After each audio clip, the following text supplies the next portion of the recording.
আজি আপোনালোকক এবিধ বিশেষ ফল দেখুৱাম। চিনি পাইছেনে বাৰু? এয়া হৈছে বৰথেকেৰা। বৰথেকেৰা পকিছে বাবে এনেকুৱা ধৰণৰ হালধীয়া ৰঙৰ হৈছে। থেকেৰা আচলতে দুবিধ, এবিধ কুজি থেকেৰা আৰু এবিধ হৈছে বৰথেকেৰা। থেকেৰাৰ বহু উপকাৰী গুণ আছে, আমাৰ স্বাস্থ্যৰ বাবে বৰ উপযোগী। সেইসমূহ আমি পিছত জনাম, যেতিয়া থেকেৰাৰ কিবা এটা ৰেচিপি আপোনালোকৰ বাবে আগবঢ়াম। আজি থেকেৰাখিনি শুকুৱাই থবৰ বাবে মই কাটি লৈছোঁ। এয়া ফালি দিওঁতে এনেকুৱা ধৰণৰ গুটি ওলাইছে আৰু এই গুটিবিধো খাব পাৰি, চৰ্বত বনাইও খাব পাৰি। এয়া দেখিছেনে, পাতল কমলা ৰঙৰ। আৰু গুটিখিনি এৰুৱাই আমি এটা বাউলত ৰাখি দিছোঁ আৰু শুকুৱাবৰ বাবে প্ৰথমতে এনেদৰে অকণমান পাতল পাতলকৈ পিচ পিচকৈ কাটি লৈছোঁ। মই কোলা এখনতে কাটি লৈছোঁ।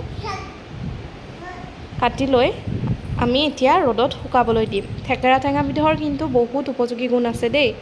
পেটৰ বাবেও বৰ উপযোগী, লগতে ৱেইট লছৰ বাবেও উপযোগী। পিছত আমি ৰেচিপি আগবঢ়াম। মাছৰ জোলেৰে খাই হয়তো সকলোৱে পাইছে। অসমীয়া খাদ্য সম্ভাৰৰ এবিধ বৰ সোৱাদ লগা ৰেচিপি। আৰু এয়া মই ৰ'দত মেলি দিছোঁ। আজি ৰ'দটো ইমান চোকা নাছিল। এনেকুৱা ৰ'দত আচলতে এসপ্তাহমান সময় লাগে। একেবাৰে শুকোৱাৰ পিছত ক'লা হৈ যায় এই থেকেৰাখিনি। পিছত মই আপোনালোকৰ বাবে আগবঢ়াম থেকেৰা টেঙা ৰেচিপি।